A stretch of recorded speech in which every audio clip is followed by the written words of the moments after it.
It is 5 p.m. and that can only mean one thing. All right. True enough. Good evening, everybody. And thank you so much for joining us on The Yard. This is our second season of The Yard, believe it or not. It's 5 p.m. or a little bit afterwards, which can mean only one thing. It's time to join you all on The Yard. The Yard is a production of Commissary Club, commissary.club. Commissary.club is the first social network for Americans with criminal records. My name is Richard Bronson. I am the founder and the CEO of Commissary Club, as well as 70 Million Jobs, which is the national employment platform for folks with records. Tonight, as always, I am joined by my two very dear friends and teammates. Number one, playing center for the LA Lakers. Please welcome Seth Sundberg. Hey, Seth, how are you? What's up, Richard? That's becoming my favorite part of the week now. I get the flashback on the yard and on the hoop game too. On the court. Seth is a ex professional basketball player. He used to play with a young Kobe Bryant. And joining us as well is the myth, the legend, the rap artist and entrepreneur to the stars, my dear friend Divine. Hey, D, how are you, sir? What's going on, Richard? Great to be here once again. It's great to have you once again. The three of us, of course, sad to say, have all done time. Someone who hasn't done time is the brains behind our operation. That's none other than Adrian Hatter, who is sort of running things behind the scenes. Hello, Adrian. Lovely to see you again. Last week, we were not on Zoom because last week, as some of you know, we did The Yard on Clubhouse. Clubhouse is the red hot audio social network that I'm sure many of you are familiar with. We had on The Yard Shaka Senghor, who's a very, very prominent player in criminal justice reform. He wrote a best-selling book. He's best friends with Oprah Winfrey and other celebs of that nature. And we had about 1,000 people there. So that was a gas. But frankly, we missed sort of the vibe in our Zoom crowd and with all of you. So it's good to be back here. We will be from time to time having The Yard on Clubhouse again. We have upcoming some, very exciting people who lots of people would love to see. I'll talk about that at the end, how if you weren't able to see it in the past, we'll see if we can help you get on to Clubhouse. Before we get started, and I introduce our guests to you, I want to just sort of lay out again what the goal here is. We are aiming to connect people, essentially, like we try to do on Commissary Club. And specifically, the target or the audience that we're after are people with records. We think that it's high time that folks with records are available to help one another, to serve as role models, even to inspire one another. And none of that goes on, and we think that's a shame. And we also are really eager for people to who don't know others who have had records, to sort of know that these people are much more than the crime that they may have or may not have committed. And that in fact, they share the same humanity that everybody else does. So we're eager for people to see that. And as much as possible, we'd like for folks who have never been to prison, and I'm not suggesting that you should, do whatever it takes to go to prison. It's best to avoid. But we'd like you nonetheless to understand sort of what the experience is about. We think that if you understood it, that ultimately this world would be a much better place. Because if you fully understood it, you'd recognize some of it is pretty awful and oughtn't be that way. So what we try to do is sort of simulate taking you out onto the yard. Now, the yard, no matter what the prison is, there's a yard. And that's where people who are incarcerated, that's where people can connect with one another and share. They can laugh together. They can yell at each other and argue. A lot of that goes on.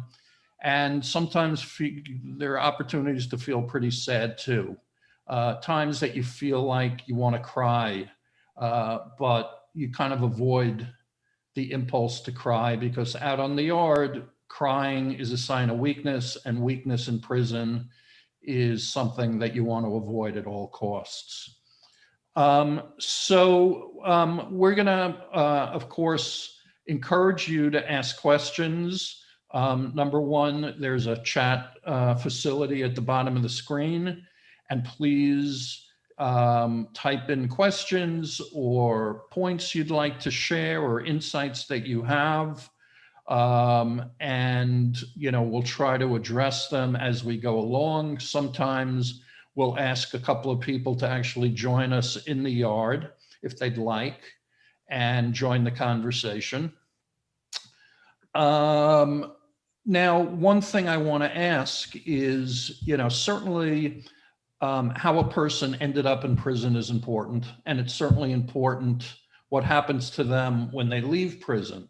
But for the sake of this discussion, please, if possible, confine your comments, confine your questions to the actual in-prison experience, because that's what we really want to focus on. We're going to ask our guests about what they're working on now towards the end of the show, so they'll have an opportunity to share that with you.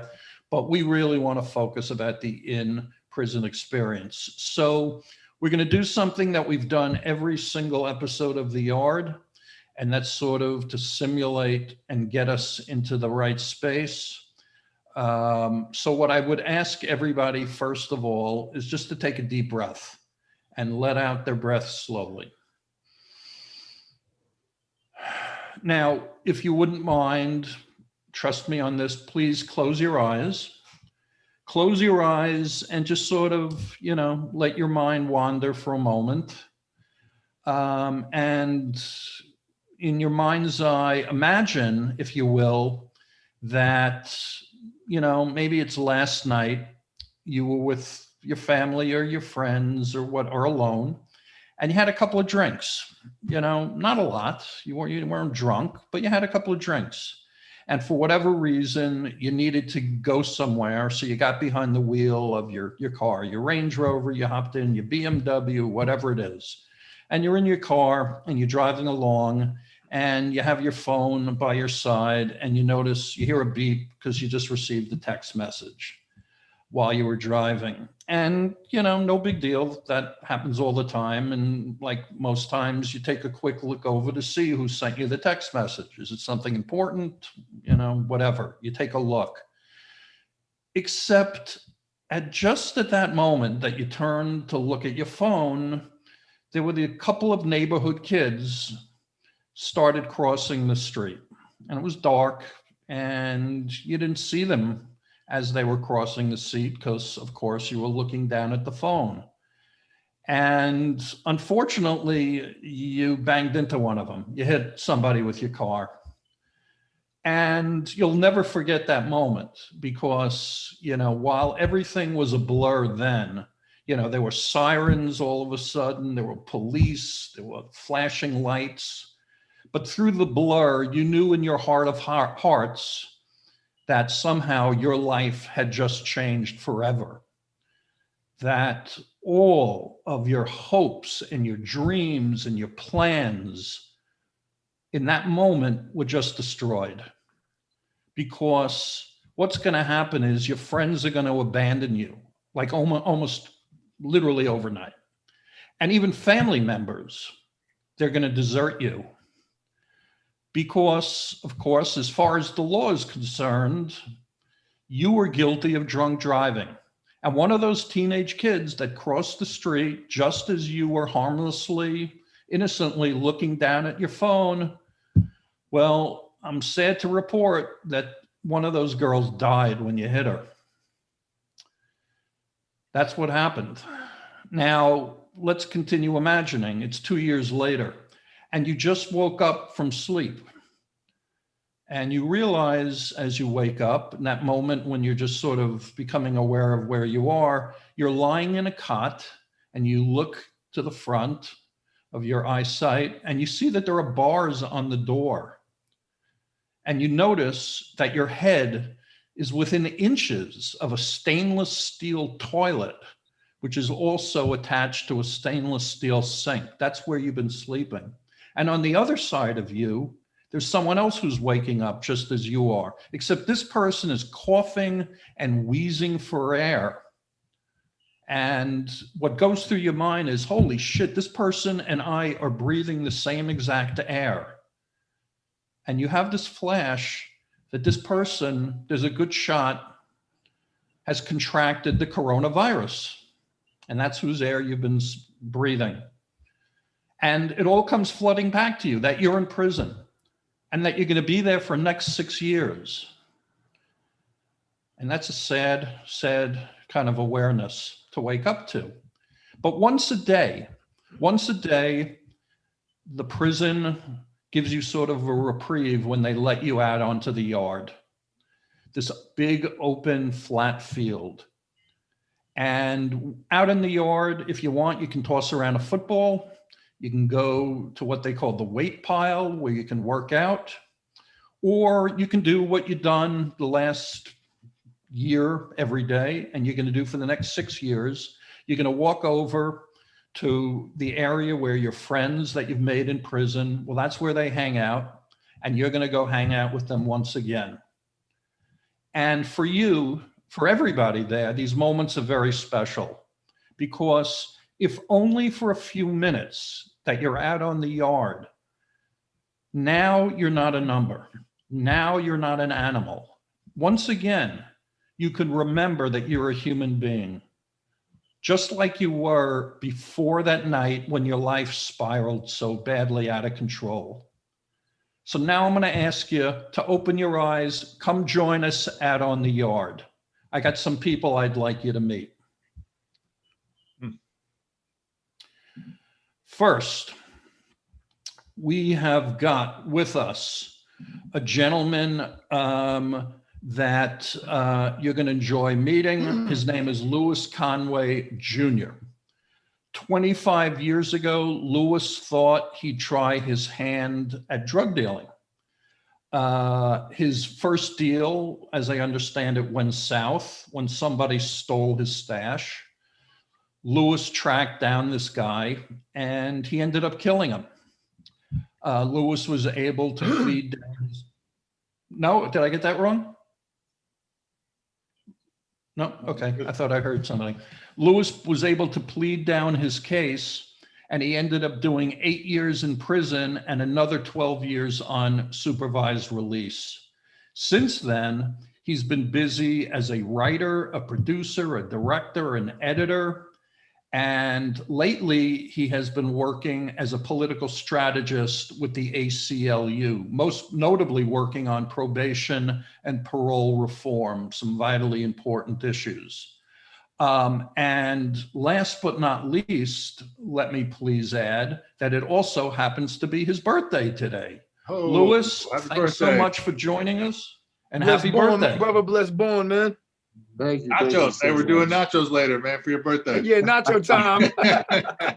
It's funny, my wife just found a place to have some. There you Hey, go. Steph, They're gonna we be- need tomato and onion and a green yeah, pepper, I got Steph. you guys. I got you. You're gonna be a green All pepper. right. So we're waiting for another gentleman who is supposed to join us, Hasn't and I hope made the move yet. he can make it. Dr. Derek, a very interesting story too. We're trying to get a hold of him. Certainly, we hope there's no problem here. But let's sort of get this going here. Louis, you know, yours is an interesting story.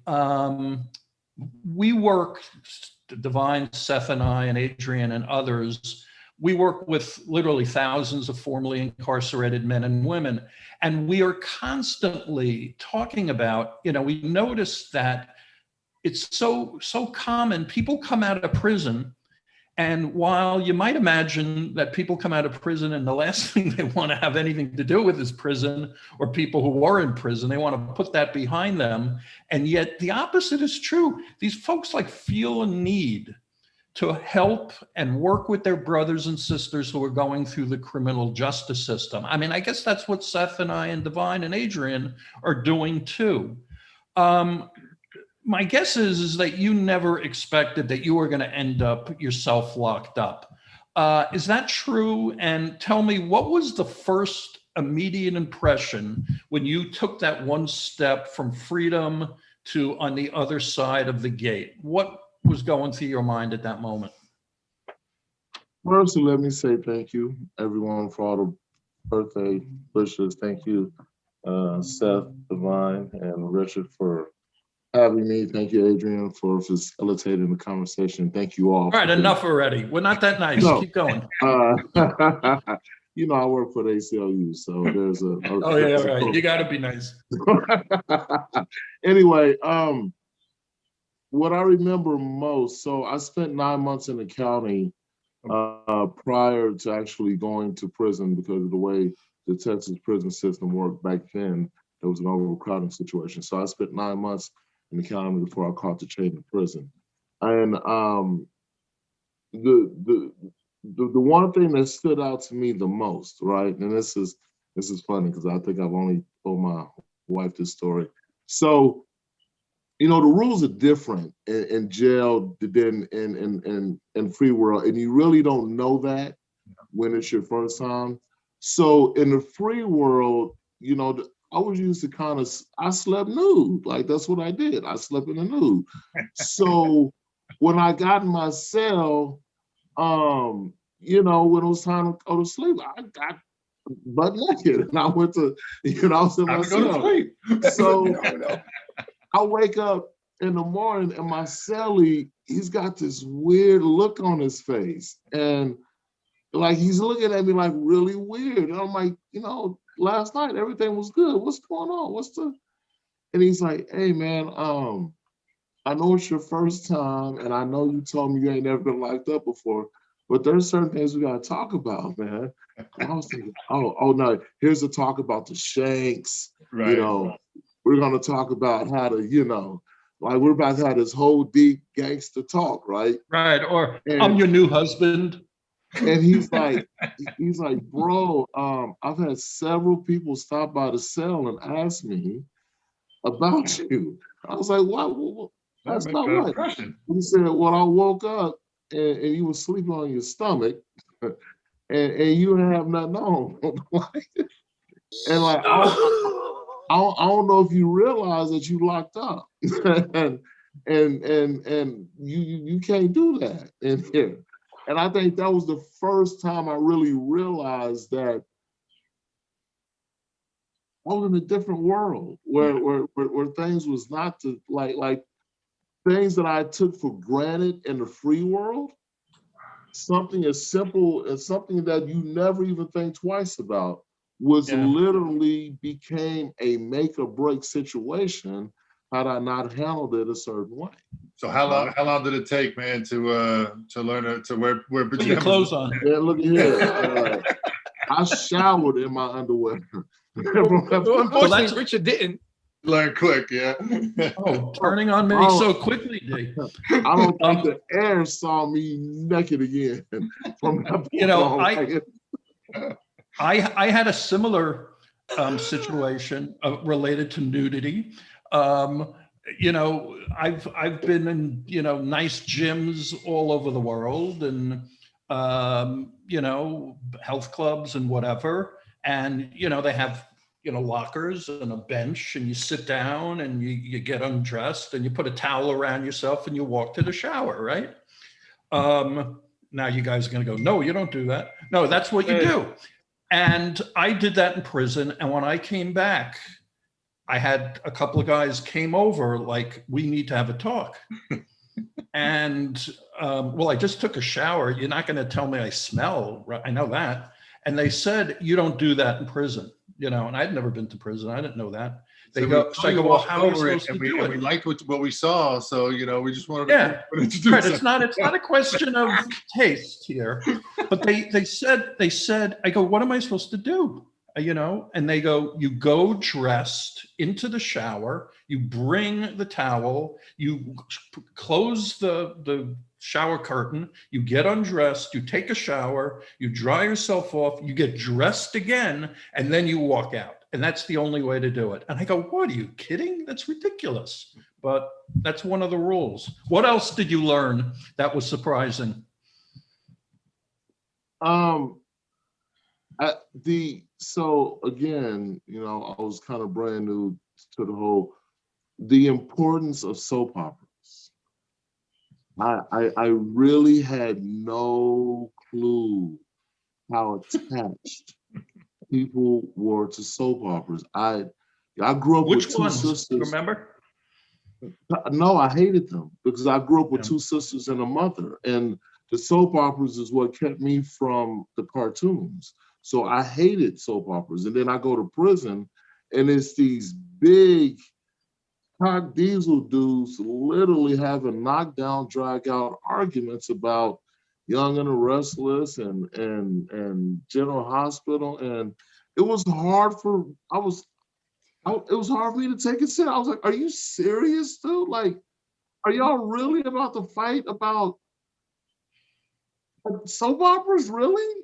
And I think that was when, you know, just the whole idea of the value system kind of, you know, set in on me, right? Like there was, you know, the free world doesn't prepare you for the value system that you know, kind of runs prisons, you know. And in Texas, well, in the county, you were allowed to change the channel.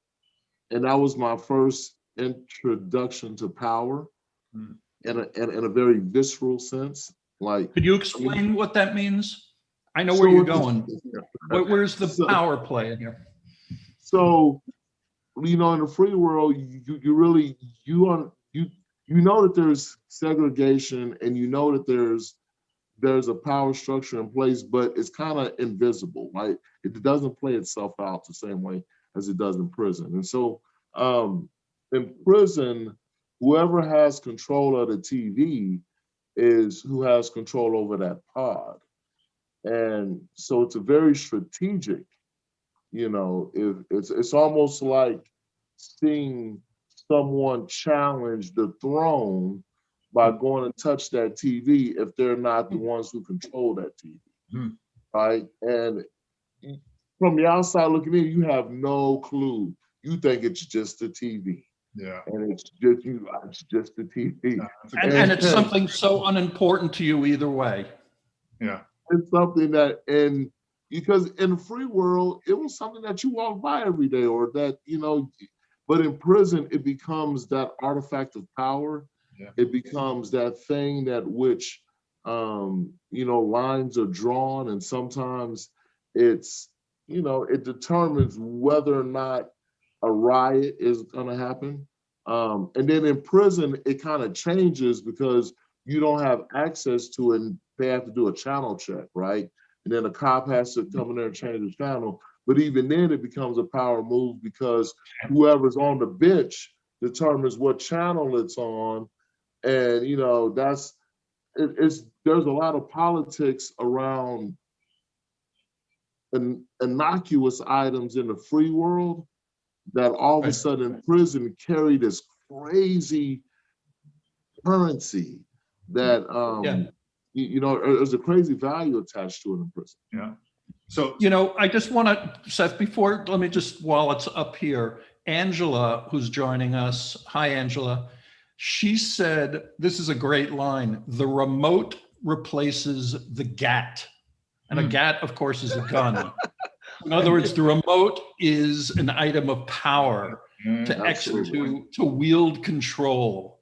And that remote is a benign object at home, but in prison, it's a sign. It's the scepter of the king or the queen. Right, right. And it can be challenged and all that stuff. And that's a great point. I mean, it also, Louis, to your point, was it controls people's emotions. It controls the mood of the pod, right? Or the mood of the TV room or wherever it was at, like whatever's happening. So you can go, oh, we're watching this tonight. And someone else goes, well, if you don't like soap operas, you're watching them anyways. So you're going to feel however you're going to feel. And there's all kinds of tense emotions and everything else going on. I don't watch sports to this day. I don't do push-ups. Right. Oh man, sports, forget about it. Forget about it.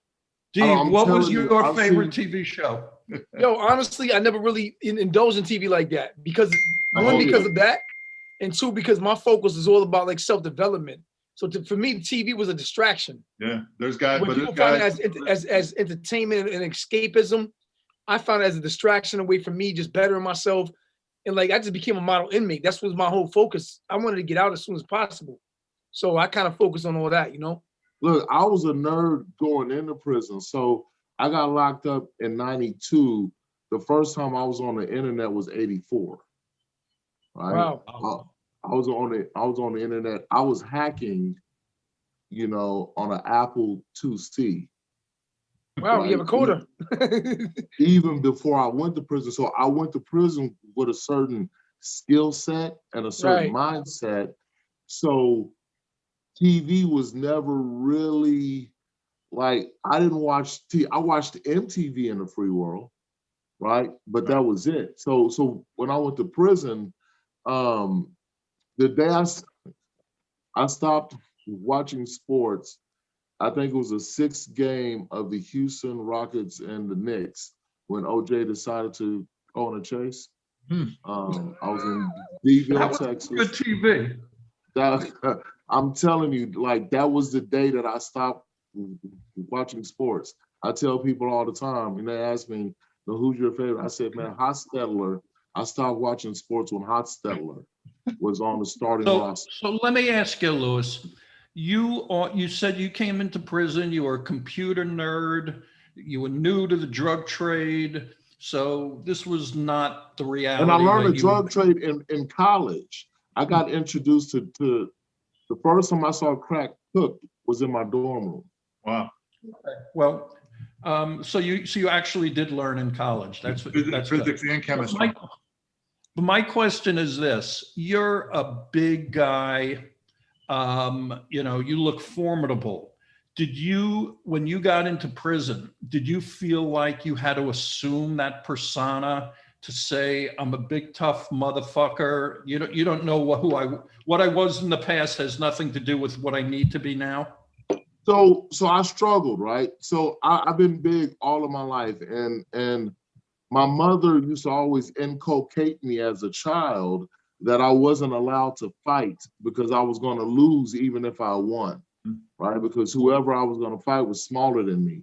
So I didn't go to prison with this tough guy attitude or this tough guy persona, but because of the type of a charge I had, I was perceived a certain way, right? And it's so. Can you explain that? Can you go into that a little bit? That perception. Right. I was charged with murder, but I was convicted of manslaughter. And when you show up on a unit, people know what you're there for. Right. Like there's some dude who works, there's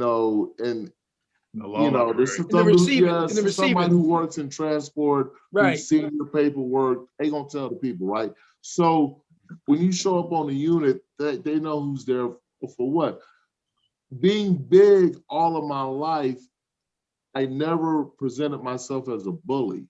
That was always important to me, right? Because the reason why the dude died that I dealt with was because I was scared of him. Had I not have been afraid of him, he wouldn't not have died. But he had a reputation that preceded him. And when I interacted with him, I didn't interact with him maliciously. I interacted with him in fear. So he died because I was afraid of him.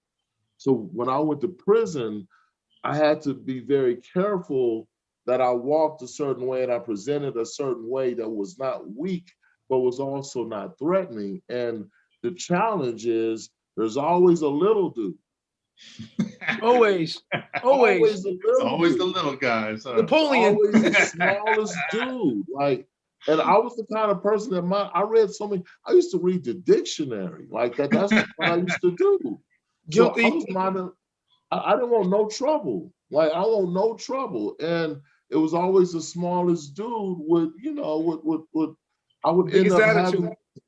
having, I became very diplomatic. There's a reason why I didn't have to. You're a strategist. Yeah. Very, very, because I just couldn't afford. One, I'd already had a violent conviction, and I Right. couldn't afford to put my hands on anyone. Because in So- Texas, even back then, that was the case. Yeah. This is a fascinating sort of point that you're bringing out here. And it's really after I went on and on talking about, don't talk about what happens before, but I can't just let this go. Once again, Angela, Angela, we got to have you here all the time because this woman has some very, very insightful things to say. She writes, many crimes are a result of fear. Your crime was not that you trying to get at someone, you were trying to make sure you got to them before they got to you, which you assumed would have occurred. So my question to you, you had plenty of time to think about this moment and this act, no doubt. What percentage of violent crime is a result of fear?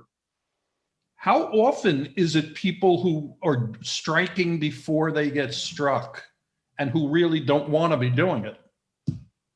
I would like to reframe that query and say, how many folks who have been convicted of a violent crime were victims first of a violent crime? Interesting. You? I was robbed.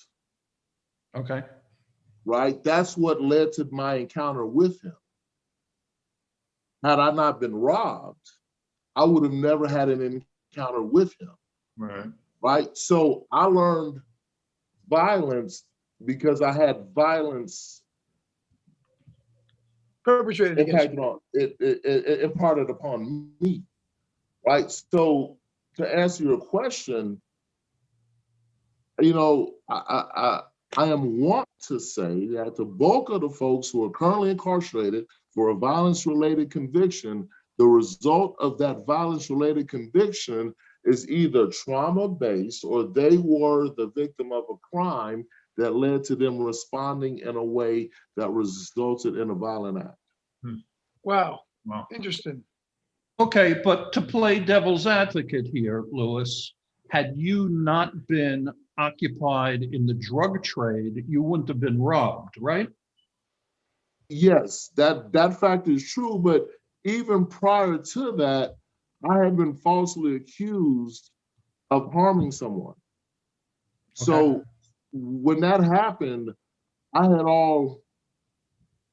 had been accused of assault and had been accused of terroristic threat. I had been arrested on campus, and for no other reason, the person was able to say, I did it. He didn't have to have any proof. He didn't have to have any witnesses. All he had to do was say, I did it, and I had to prove I didn't do it. So once I went to jail for something I didn't do, I kind of had that attitude of, well, I might as well do something since I'm gonna go anyway. And in 88 and 89, there was kind of this collective thought that regardless what you do, as a Black person, you're gonna encounter the legal system by the time you're 18. Right. And undoubtedly, by the time I was 18, I had encountered the legal system and I was innocent. So, and I remember my attorney telling me to plead guilty because you know you did it. Wow. I remember that. And Not I remember uncommon. how helpless I felt. because he lived across the street and my parents paid him and he watched me grow up. And I remember him looking me in my eyes and telling me, you need to plead out because you know you did it. I'm like, dude, I wasn't even there. I wasn't even there. So when it came time to deal drugs, and I didn't have to deal drugs. I came from a 2-parent household. I came from the suburbs. I told you I was on the internet in 84 and 85. Right, so right. I dropped out of high school and went to college. Right, I dropped out of high school and I ended up in a college program, and I ended up going to college full time. And at that time, the school I went to, they were recruiting a lot of people from Houston and Chicago, kids who were trying to escape, gangs and drugs. Well, they brought those cultures to Austin. Well, I grew up on the side of Austin that was not necessarily, Austin has historically only been 15% Black at the most, right? So I did not grow up in this urban, steeped in Black and cult. I grew up in Austin where the city motto is keep Austin weird, right? So when I showed up at HT, which is an all Black school, that was literally my first all Black experience, right? So I fell in love with the mystique of, Gangster Disciples, Vice Lords. Again, the first time I ever saw crack cooked, I had seen cocaine, I had seen acid, I had seen mushrooms, but I had never seen crack, right? And when they cut the crack up in these little small pieces, and they told me that each of those pieces were $20, well, I knew how to count well. And at that time, my dad was paying for my tuition. And so there was that tension of, you're going to do what I say because I'm paying for your tuition. And so I figured, well, if I can pay for my own tuition, then I don't have to listen to you, right? And so all right, but let's get back to let's get back to prison, okay? Because that's where we're all happiest.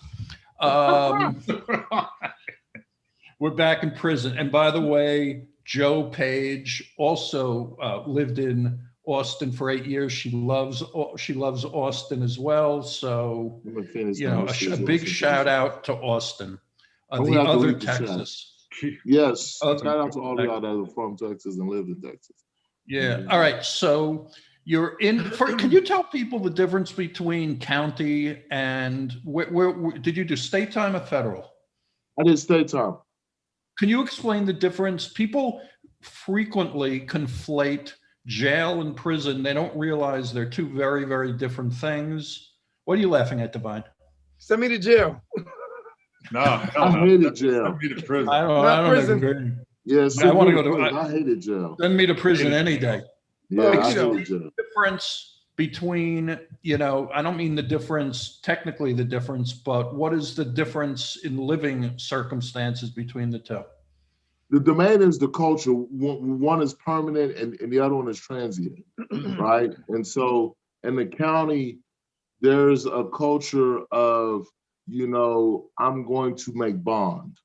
If you don't like your situation, we'll make bond, right? Well, in prison, when you hit the unit, some of those dudes have been there 10 or 15 years. So that's their home. And that's how they refer to it. This is my home. Their cell is their house. In jail, that they may refer to it as their cell, right? But in prison, that's your home. And there's a strict culture of cleanliness. That is the one thing that you'll notice the difference between jail and prison is there's a culture in prison of, like, it's so deep that you couldn't even use the toilet in the cell. When I tell you that blew my mind, like, I was like, well, what do you mean we can't use the toilet? And it was shiny, the sink was shiny. Like, it looked like, whole thing was shiny. And he was cooking in it, and he was washing clothes in it, and he was cleaning in it. And again, there's nothing in the free world that prepares you to see somebody reach into the toilet and pull out Like there's nothing that prepares you for that. There's nothing that prepares you to watch somebody cook a whole meal in a toilet and wash clothes in a toilet. And then in the middle of the summer, the coolest water that you'll find is in the toilet. Yeah. Straight up. That's Like, News for you. Toilets the- get a bad knock against them. I mean, He got a bad toilets, rep. they have a It's bad whole rep. different- It was. I never thought of. Listen, toilets was. Yeah, it was. It was. So that's the difference. Where, jail is where you go prior to being shipped out to prison or pre-trial, right? Right. And So Seth, that's you great. were in jail for a long time, right? Yeah, I was in jail for a year. Okay. What was the difference between that and where you ended up eventually? Oh, I mean, the jail that I was at in Santa Clara County was one of the oldest, I think, in the nation. They like sending me to old places. Even when I went to prison, I went to an old prison. So it was like nothing new for this guy, nothing new, old shit. But then county was, so it was a real old spot, real dirty. I mean, Louis, I gotta tell you, man, like two of the best opening, like first day prison stories that we've heard here on the yard, for sure. Two super insightful differences between, jail and prison, for sure, man. I mean, saying that it's transient and like it's just old and nasty and people don't give a shit about it. And like, I mean, it's also hard to give a shit about jail when you're like wearing somebody else's drawers, right? Like, you take them off, put them in. This dude, was detoxing in these things like, a week before, and now, we'll clean them up and strap them on. So, anyways, yeah, no, it was hell. Everything I've ever done wrong in my life, I was like, oh, okay. Like I feel like I paid for it in that first year in jail. I'm like, all right, cool. Like we're good. We're Yeah, I good. paid my debt to society. I'm good. Yeah, exactly. The book things. Somebody brought up books, right? There's the life cycle of books in prison is amazing. Yeah. Right. There are books that will get.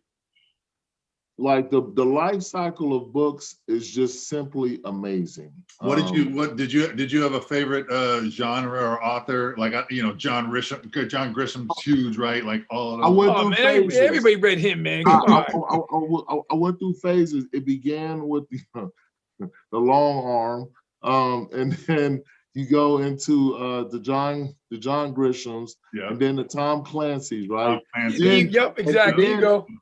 It got to a phase where I told my sister, I don't want to read any more white authors. So she sent me a Black science fiction author named Octavia Butler. Oh, yep.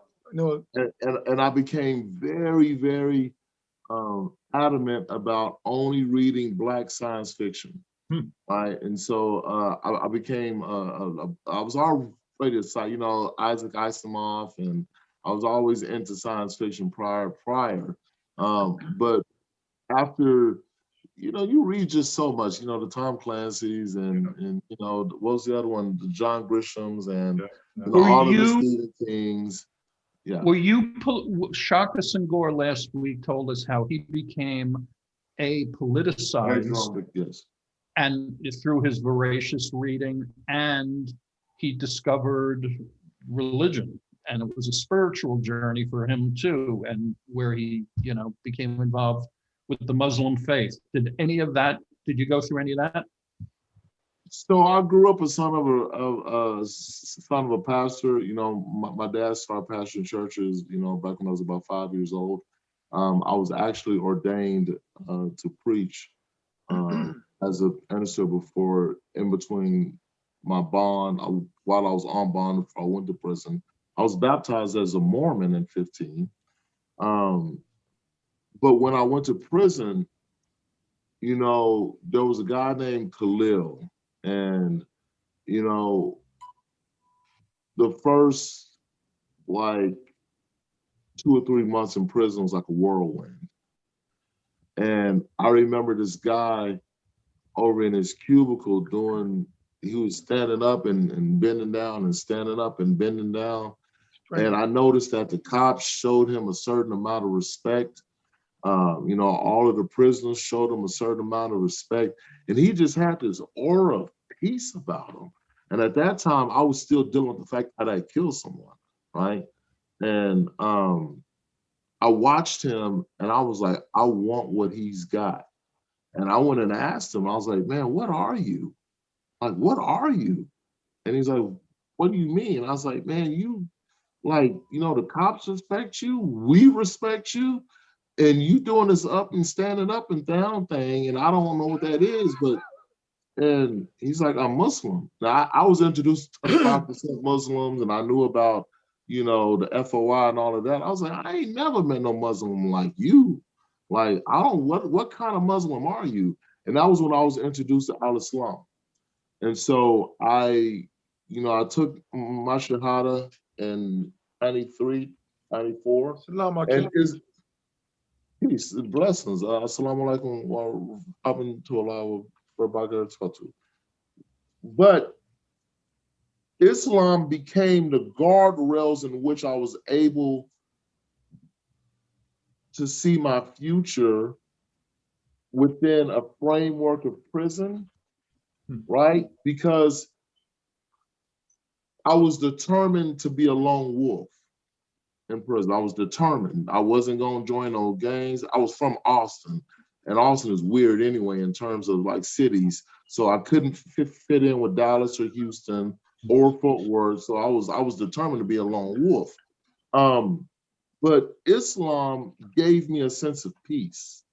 Islam, when I read the Quran, having the background of the Bible and having a deep understanding of Christianity, Islam hit me at a certain place in my life where I needed peace, and I needed that strict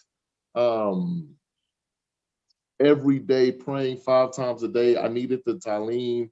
I needed to be able to study Arabic. I needed to learn Arabic. I needed that structure in my life at that time, because I was already intellectually stimulated in the free world, right? And I didn't have that same thing in prison, and Islam brought that to me, right? But it didn't come the same way for me as it came to other people, right? Islam for me came as a result of me seeing someone else have this aura of peace about them, and I was going through complete hell. Like, you know, every time I would close my eyes at night, I would see the same thing over and over, right? Me stabbing this guy, right? I would see, You still see that, have that vision?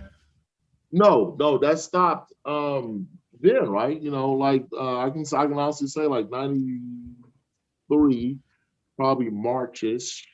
You know, I said, you know, I laid it on the, you know, on the altar. So I have a question for you. Absolutely. How did you're a strategist now, right? Did you always have a strategical mind and thinking? And if so, whether you had it or didn't have it in prison, how did you approach your time? How did you think about, I got this bid in front of me? Some people turn to violence, some people turn to gangs. Like, how did you approach that? My goal was not to come back to prison. That's how I started prison. That was my goal, right? Because everybody with my last name and who is a male in my family has either died by gun violence or done time. From my grandfather on down. My grandfather did a life sentence for murder. My great-grandfather was on the run for killing a sharecropper. Every uncle, every cousin that has my last name and is a male, beside my father and my children, have been to prison. So did you think that was your destiny as you were growing up? Absolutely. There was an inevitability of that in your life? That's what I was telling you back when I was telling you when I was 18. I felt like I was destined, so I might as well sell drugs. Right. There's nothing that I can do that's going to stop me from not. And you didn't have to sell drugs. You grew up with a two parent home. I didn't have to sell drugs. Absolutely not. That was a choice. Yeah. Okay. You could have also theoretically said, I'm going to break this cycle. It's within my, you know, I was brought up. That's what I decided to do in prison. So that's how when D asked me, the way I approached time was I used to talk to people who were what we call 2 or 3 time losers. Losers, yeah. Right? Right. And I would interview them basically, and I would ask them what they did to come back. So by the end of my sentence, I had a list of what not to do. That's to come brilliant. back to prison. I had a list. Strategical. Yeah. That strategy. Like, you know what I mean? Because, and literally, that's how I stayed out of prison. Like, I stayed out of prison because I listened to people. You still have that list? That peer-to-peer network, and I didn't even know that that's what that was, right? Recidivism. I didn't know that, but it was folks who had been through what I was about to experience, Right. informing me on how they got back into this environment. Okay. Recidivating. People who recidivated. Some of the funniest stories we hear from people, people who go to prison are incredibly adaptive and clever, and they figure out hacks to life in prison. And probably nowhere is that more obvious than when we talk about food and what people eat. Louis, you with us? I think we lost your audio, Louis. Yes, Your audio is again. Now you go.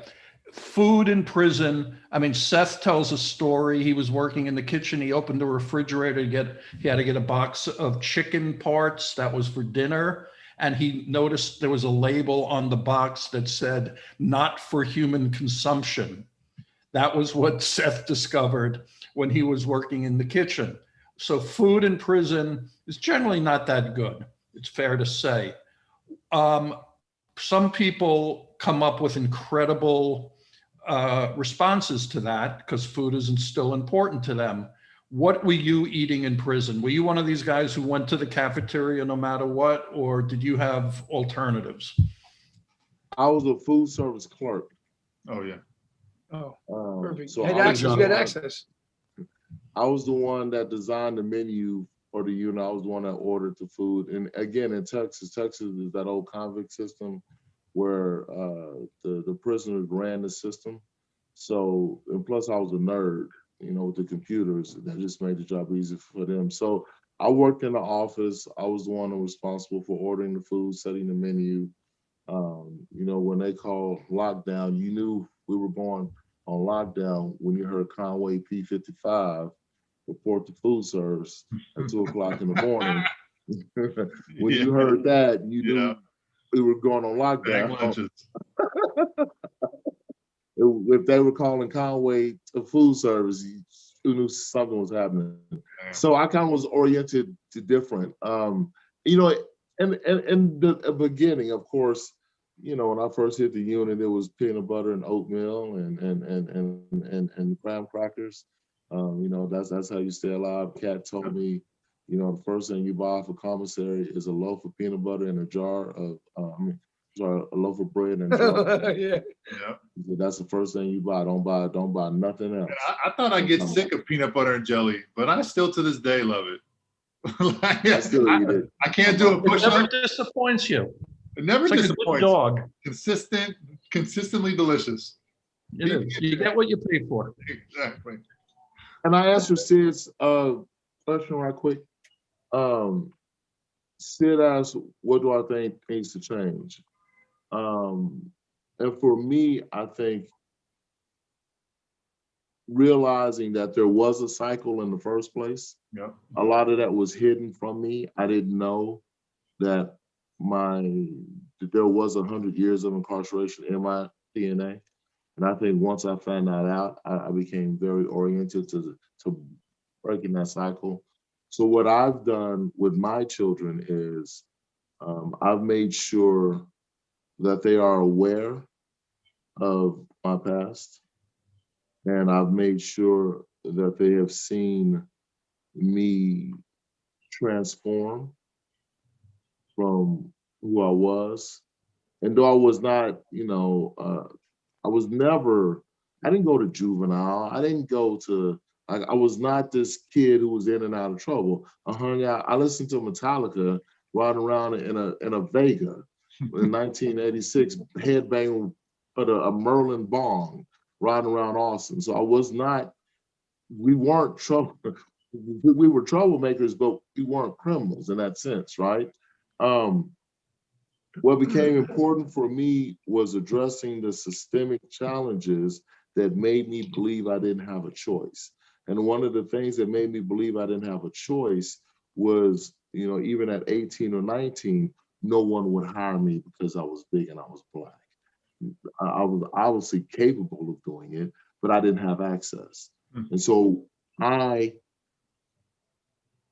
created opportunities for my kids. That's why I became a director. That's why I became an audio engineer. So that's Let's talk about that in a little bit.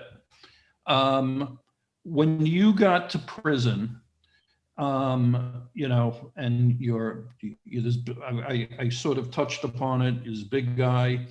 Almost everybody talks about the racial overtones that predominate in prisons. That, you know, Black guys stay with Black guys and white guys stay with white guys, and where do they eat? This is the wrong table that you're at. And that, you know, if you're of one color, you're expected to stick up and fight for your group versus the other. Did you address, or did you have issues that you had to confront and negotiate as related to race in general in prison? Absolutely. And I gotta, unfortunately, I gotta jump because it's my birthday and my wife has reservations for us. So the first thing I learned, I went to prison, I think I was 22. There was a dude that had been a little locked up since he was 16. And I think he was like 21. And I remember the first thing he told me is, white boys ain't got no rights. And I didn't know what he meant. Like that didn't make no sense. I didn't know. I'm from Austin, so I didn't, what do you mean? And in the day room, all of the white dudes were sitting on the ground and the Black dudes were on the front bench and the Hispanic dudes were on the back bench.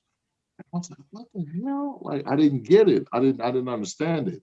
And again, I'm from Austin, so we grew up around white people, and I'm engaging the white dudes talking about Metallica and you know, Stevie Ray Vaughan, and all the Black dudes are looking at me like, man, what are you doing? And the first unit I was on, Torres unit, when I hit the unit, there was a riot.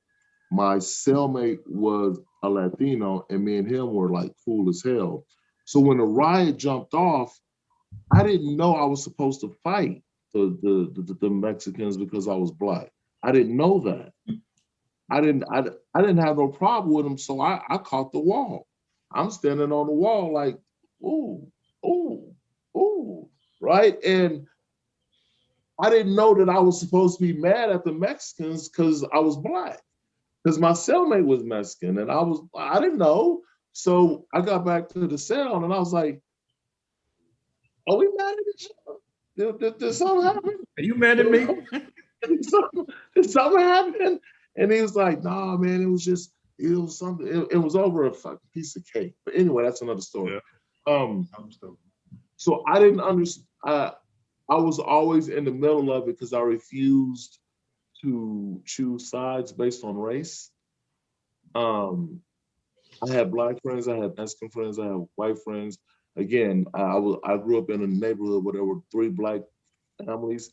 My dad speaks perfect Spanish, or he did speak Spanish. You know, I speak Spanish, so I grew up. Taco trucks are a thing in Austin, so like we grow up around Latinos. Like that's not like we grow up around Latinos. So when I went to prison and they were talking about a riot between the Blacks and the Mexicans, I was like, that's a riot between y'all. That ain't got nothing to do with me. That's y'all.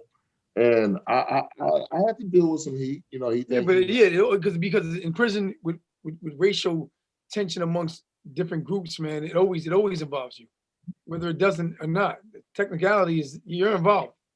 And that's where being a Muslim helped also, right? Because I was able to employ our Umar as peacemakers.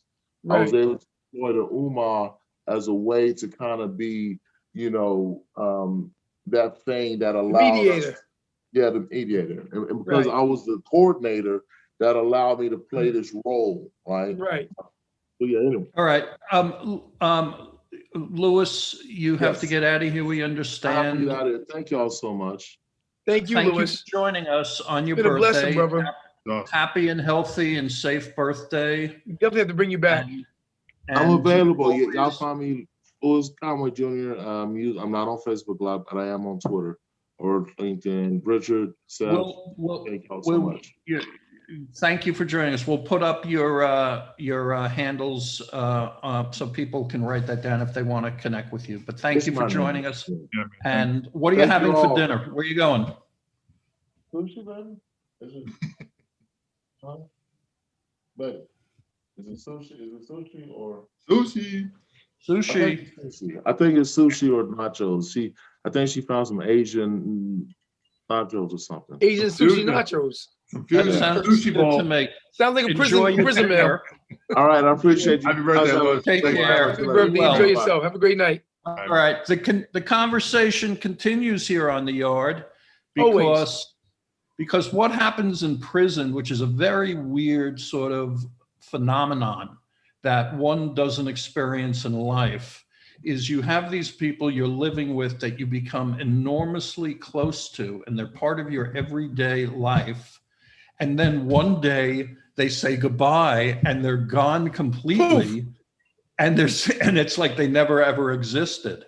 Right. And that's sort of like if you get, you become friendly with people, they become part of your everyday life, and then they just disappear. So it's like sort of being divorced 11 times a week, from a loved one almost, right, Dave? Right.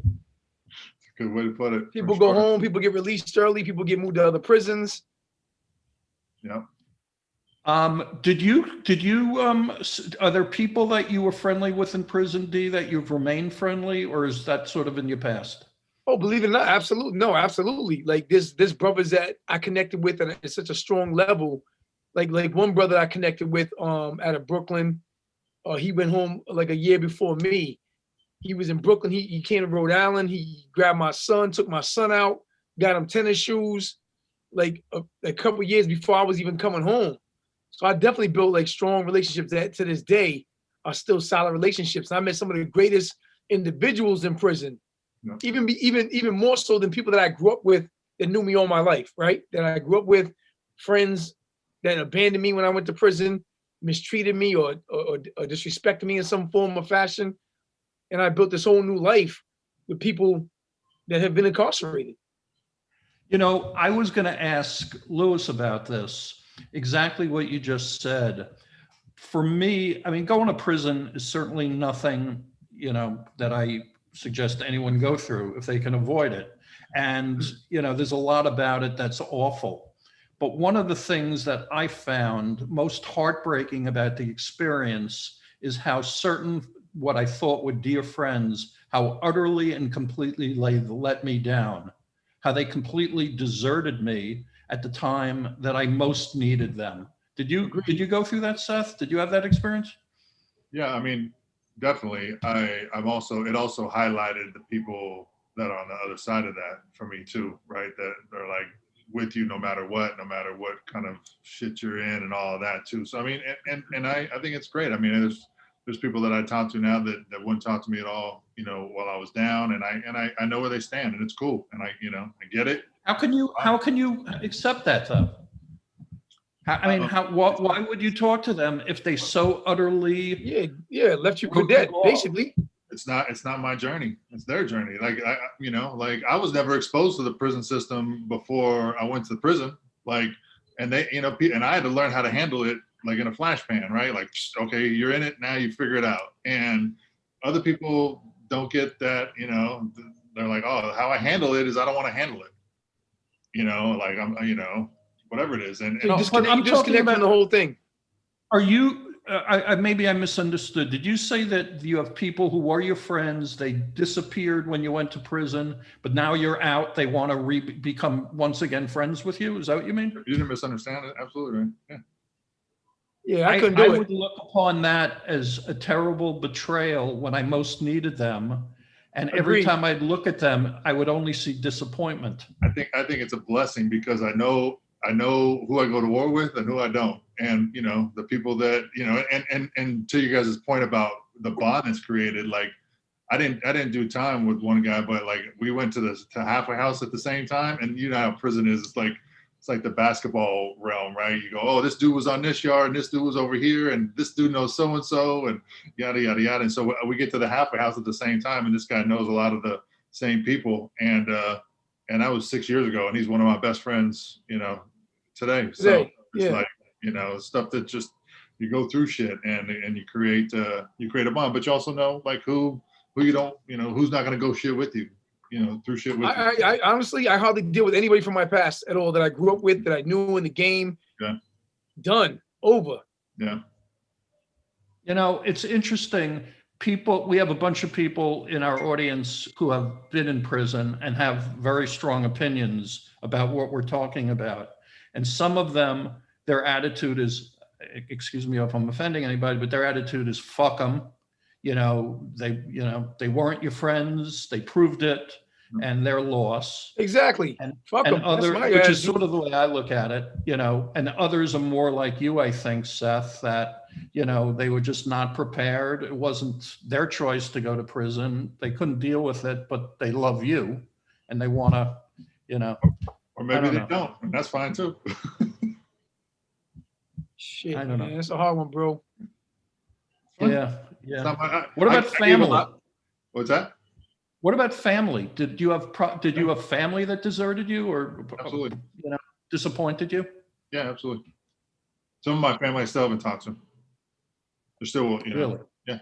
Well, they basically cut you off. Yeah, I mean, we just haven't talked. I mean, it's not like it's and. I mean, because you went to prison, or just because?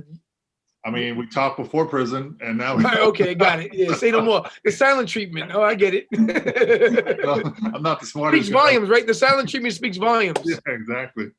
Shit. Kalila Ola Kunola. I apologize if I massacred your name, Kalila. We're ashamed, right? Yeah, we talk about family all the time, Richard. Sorry? We talk about the effects being incarcerated has on family all the time. The prison. Kalila writes, that was the most challenging experience for me, being left to face the time alone. Yeah. Which is pretty heartbreaking. Yeah. No, that was your case, right, Richard? That's you faced it alone, right? Me? Yeah. Save your sister? I have a sister who was amazingly supportive. Right. And in my corner every step of the way. A younger brother who also, and my biggest disappointment in life, other than in myself, or 3 or 4 people who I considered my brothers, who for one reason or another, deserted me. Abandoned you, yeah. And they all have reached out subsequent, to my release, to try to apologize and blah, blah, blah, blah, blah. And I go, okay, I don't walk around, I don't wish ill chip on your shoulder. You, but I mean, I do have a chip on my shoulder. I'd be lying if I said I didn't. It broke my heart, honestly. Yo, trust me, I know the feeling, bro. I know, it's terrible, right? It really is. Now that I'm thinking about it, I'm almost bringing tears to my eyes, honestly, because I'm thinking about like how I felt in those fucking dark fucking times by myself when I was out there doing what I was doing, looking out for people, family, friends, and they all abandoned me and left me for dead. Yeah. It's bullshit, man. Yeah, but you find out the people that are there for you too. You know what I mean? It's like, and whether it's guys, or men and women, whoever you male prison, female prison, like that you meet inside, that becomes the new, right? And one of the great things about being down was like, you get to meet whoever the fuck you want. Like it's there. The prison system doesn't discriminate, right? There we had everybody on the yard, right? Like you know, guys that were coming from the USPs and you know, and on down, and guys going the other way, right? Fucking around at the camp and going up. So, you know, you get to recreate, you know, a lot of that stuff. And I mean, everybody deals with this differently, man. You know, like you can, like Lewis said it best, man. I think he's just like, I put it down at the altar and was just like, yo, you know, my grandma used to say, my grandma was amazing. She was a beast. She used to say, you know, we'll just do what we do. We'll let God sort it out. Right. Like, it's just like, okay, you know, you handle what you can handle and go. So, yeah. You know, this is a microcosm of your personality. It's accepting, it's loving. D, if your family members came to you and if they heard the way you just expressed yourself, the pain that you shared, and if they came to you and they say, you know something, we failed you, please forgive us. Do you think you have that forgiveness in your heart? I mean, for my family, yeah, man. I mean, like my mother was my mother's situation is what really led to my criminality and me just coming from a middle-class life to a criminal lifestyle and becoming, you know, so, you know, adopting that life and just living it to the fullest, but really want to escape it and want to do better and want to take her away from drugs and get out of the projects. But like friends, man, like I have no friends. Like everybody I grew up with, childhood friends, people that were in the drug game with me that I looked out for, that I fucking took care of, I gave money to. I did everything I could do because I was real and I was authentic and I was true.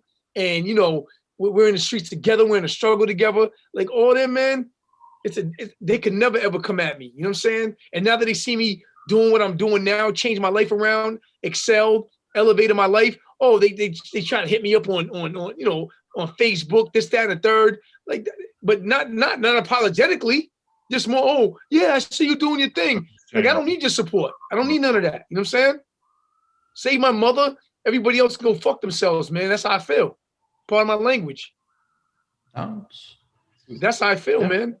Hey, that's your reality. You went through it. Just because Lewis got a medical rec move, you know, doesn't mean that we're still not on the yard, you know? Anything goes. Yeah. Yeah, we're on the yard. We're in prison right now. Yeah, I mean, you know, you're my buddy, D. I'd like to give you a hug right now. I'm sorry you had to go through that.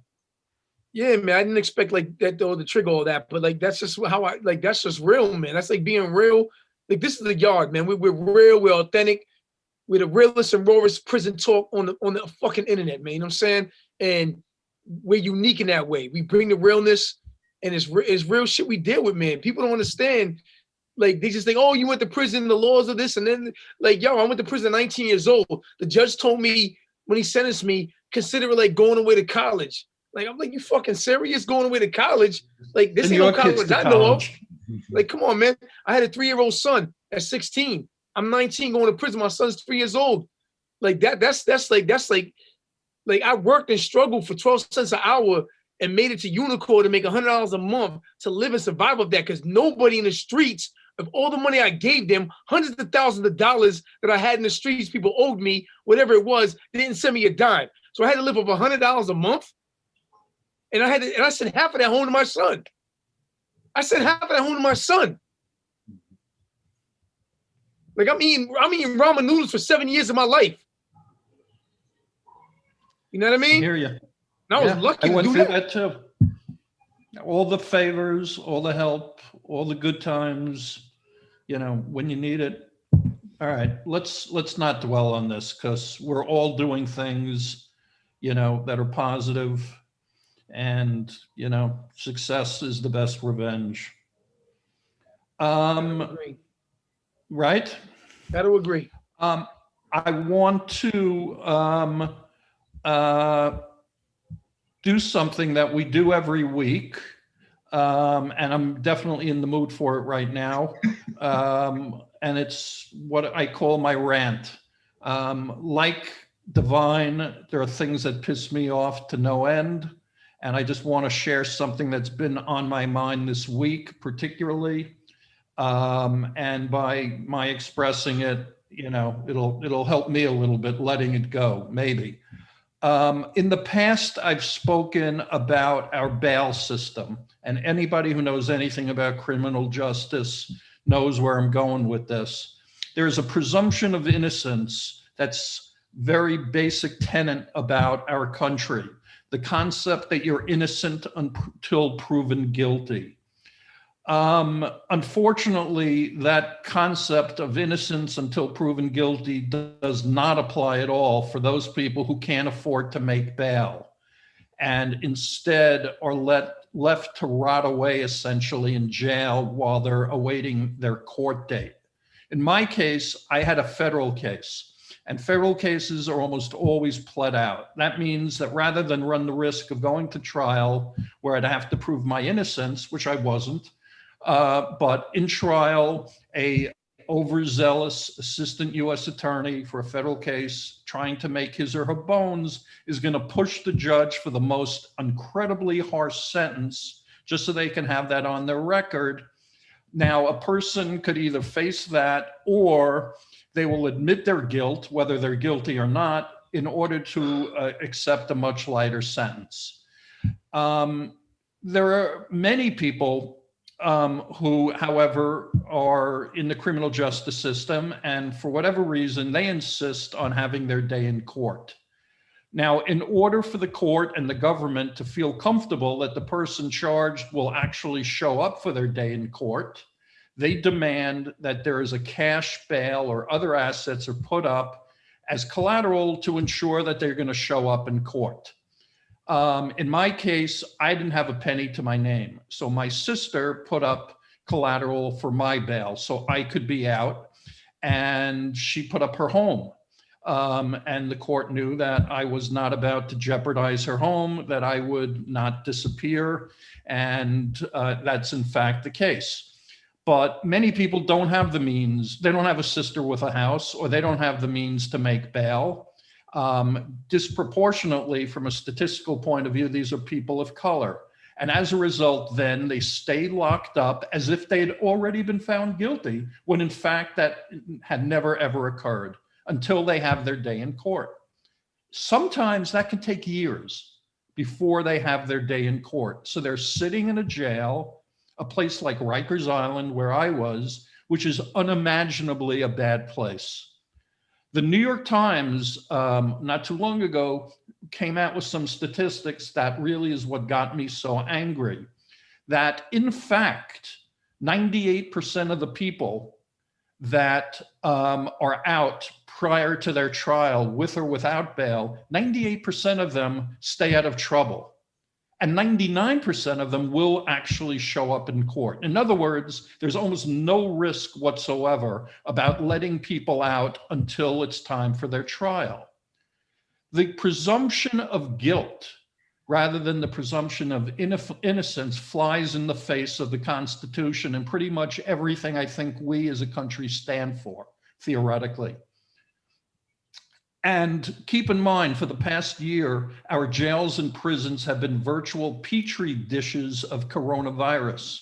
So people are living on top of each other, eating terrible food, terrible medical care, and people are waiting for their trial, and people are getting sick, and people are dying at a startlingly high rate. Again, never have been proven guilty of anything. Now, a lot of states have done away with cash bail, but still, most still have it. I took a look at the Constitution, believe it or not, because I had to see what the Constitution said about this. The Eighth Amendment says excessive bail shall not be required. Now, what's excessive? If you have no money, $100 is excessive, Yes. And yet people can't make bail. If you're waiting in jail for months or years for your trial, there's also a very good chance you're going to get in trouble, which is just going to add to your legal problem. So all of a sudden now you are guilty of something. Or maybe you're going to piss off another inmate or a guard, and now you're going to have real trouble and you're going to have your head bashed in. Again, you've never been proven guilty of anything. Now, I can't see how anyone could possibly think this is right or fair. Does the Constitution, to say nothing of our morals, actually have any meaning? Or what kind of country are we at this point? That's why I'm pissed off. And I'm sorry, this is something I'm not going to change my mind about. That's my rant. I'm sticking with it. So. Good one. A constitutional rant. I love it. It's a constitutional rant, and it's gotten me really kind of pissed off. Yep. D, before we go, anything you'd like to add? Anything you're involved with that's got you excited? I mean, yeah, everything we're doing with Commissary Club, I'm really excited about. You know, the launch of our app. It's dropping soon. Please continue to support us. The yard, spread the news about what we're doing here. We're doing great work. I believe in this work wholeheartedly. You know, it's a personal thing that I do. Same thing with Richard and Seth, like the whole team, Adrian. Like we're really trying to do something special and different in reentry, and we're trying to do it right. We're tired of everybody getting it wrong. It's been wrong for too long. We're tired of it. We're done with it. So we're individuals who are out here on the front lines, trying to make changes, and everybody can play a part in helping us, even by spreading the word, letting your friends know about the yard, let them know, you know, Commissary Club exists and the work that we're doing, and we appreciate you. And thanks for joining us. Yep. Amen. Seth, you want to add anything? I love you guys. That's what I want to add. I love you guys. It's always fun.